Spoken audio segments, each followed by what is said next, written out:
صلى عليك الرحمن أزكى الصلاة والسلام يا ربي ارفع مقامه دوما في كل مكان سيدي يا محمد حبك روح.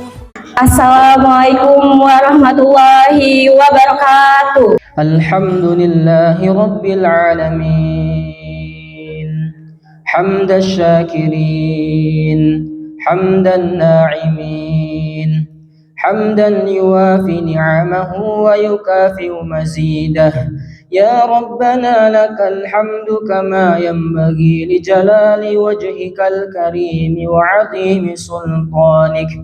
Innallaha yuhibbul ladzina yuqatiluna fi sabilihi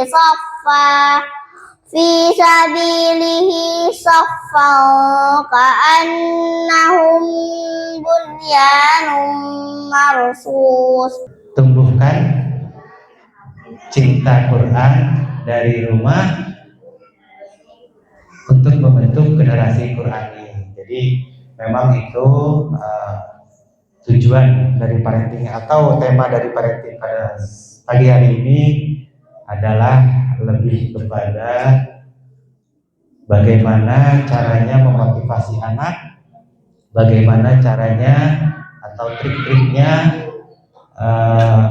untuk anak-anak itu bisa kita arahkan, bisa kita motivasi dan trik-triknya untuk bisa istiqomah dengan hafalan Qur'annya di rumah. Ada proyek besar yang Allah Subhanahu wa Ta'ala gulirkan ke kita, yang mana proyek ini hatta yaumul qiyamah, hatta yaumul akhir, yaitu apa? Allah terangkan dalam surat Al-Hijr ayat yang ke-9. Inna nahnu nazzalna dzikra, kamilah yang telah menurunkan Al-Quran, ya. Wa inna lahu lahafidun, dan kami pula lah yang akan memelihara, yang akan menjaganya. Kita arahkan anak kita untuk menjadi anak yang soleh solehah dan mengenal Al-Quran, bahkan sampai menghafalkannya.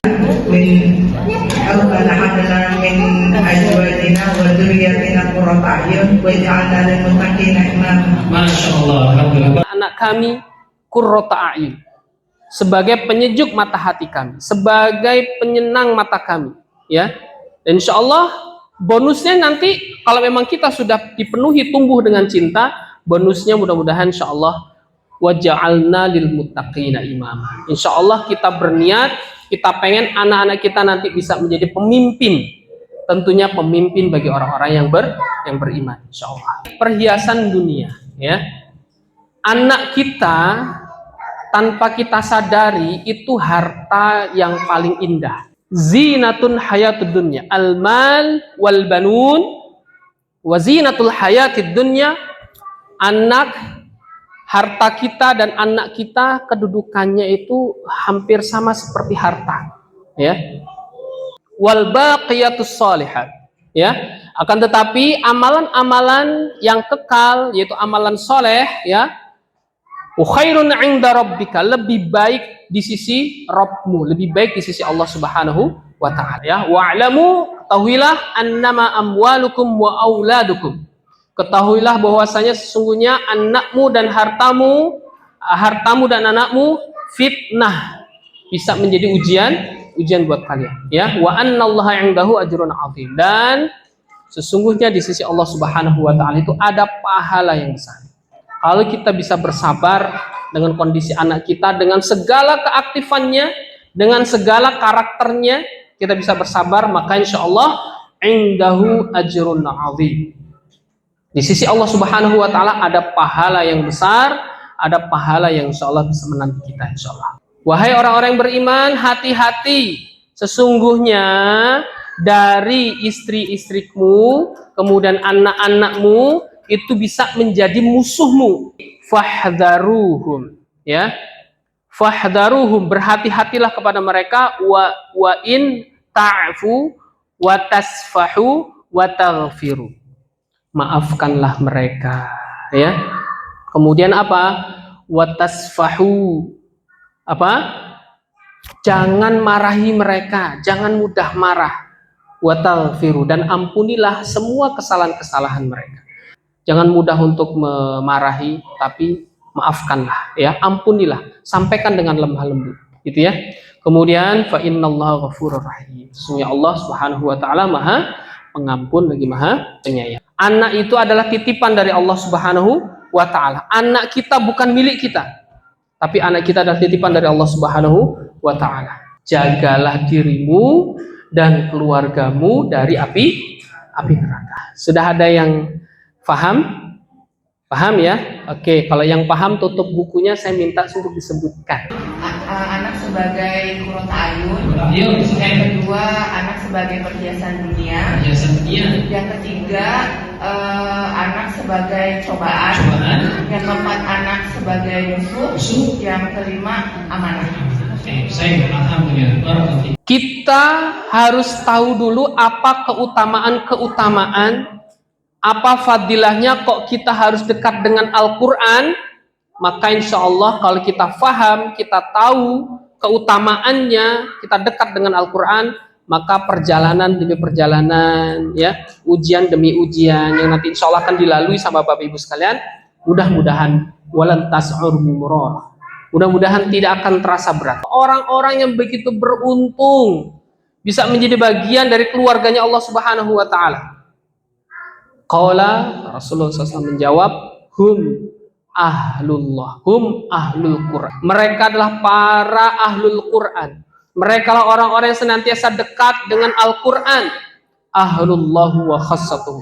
Mereka lah para ahlullah, keluarganya Allah, dan mereka lah orang-orang yang dikhususkan, orang yang diutamakan, ya, yang akan senantiasa diutamakan di sisi Allah Subhanahu wa taala. Rasulullah katakan, khairukum, yang terbaik di antara kalian, siapa dia? Man ta'allamal Qur'an.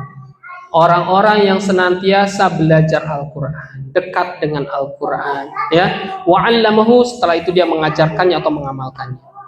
Rasulullah mengabarkan lagi kepada kita dalam hadis riwayat Muslim, ya, hadis diriwayatkan dari Umar, Umar ibnu Khattab radhiyallahu anhu, anna Nabiy sallallahu alaihi wasallam qala, innallaha yarfa'u bihadzal kitab, ya, aqwaman wa yad'u bihi akharina. Allah Subhanahu wa taala akan mengangkat derajat suatu kaum dengan Al-Qur'an. Allah pun akan menghinakan suatu kaum kalau dia jauh dari Al-Qur'an. Alladzina yaqra'ul Qur'an, alladzi yaqra'ul Qur'an wa huwa mahirun bihi ma'as safaratil kiramil bararah, ya. Orang yang mahir dalam Al-Quran, dia akan bersama para malaikat yang terhormat. Dan ternyata orang yang terbata-bata dalam membaca Al-Quran, wa huwa alaihi syakkun lahu ajran. Dia mendapatkan apa? Bagian pahala 2 kali lipat. Iqra'ul Quran, kata Rasulullah. Fi'il amr, iqra', bacalah terus Al-Quran. Fa innahu ya'ti yaumal qiyamati syafi'an. Karena insya Allah pada hari kiamat nanti Al-Quran akan bisa memberikan pertolongan kepada kita, syafaat kepada kita. Barang siapa yang membaca Al-Quran, maka setiap hurufnya itu akan menjadi pahala, ya. Wal hasanatu bi asyri amsalihah, dan setiap pahala Allah lipat gandakan jadi 10 kali lipat. Rasulullah katakan, la aqulu alif lam mim harfun. Aku tidak mengatakan alif lam itu satu huruf. Walakin alifun harfun, walamun harfun, wa mimun harfun. Yuqalu li sahibil Quran, dikatakan kepada para sahabat Al-Quran, iqra' wartaqi waratil kama kunta turattilu fid dunya, fa inna man zalika an diri ayah taqra'uha. Teruslah kamu baca Al-Quran, karena derajat kamu nanti di surga adalah ayat yang terakhir yang kamu baca. Kenapa kok harus di usia dini kita mengenalkan anak kita dengan Al-Quran? Karena insya Allah ini pendapat dari Imam Suyuti rahimahullah, mengajarkan Al-Quran kepada anak merupakan salah satu pokok dalam Islam agar mereka dibesarkan dalam nuansa fitrah dan putih lagi bersih, supaya hati mereka juga diisi terlebih dahulu dengan cahaya hikmah sebelum hawa nafsu menguasainya dan akan menghitamkan karena pengaruh kemaksiatan dan kesesatan. Ya, kita mencari ridha Allah Subhanahu wa taala, meneladani para ulama, menjaga fitrah anak kita. Yuk kita luruskan niat, ya, bahwasanya kita akan kuat, ya, untuk bisa istiqomah dengan Al-Quran karena benarnya niat itu. Bagaimana dua-duanya bisa sinergi untuk membentuk anak yang seperti yang kita harapkan sebagai penyejuk hati tadi gitu kan, sehingga benar-benar kita ingin menjadi anak-anak kita yang sukses. Kalau misalnya kita ini kadang menasihati anak, misalnya dengan kata-kata Dek belajar supaya tidak jadi orang bodoh.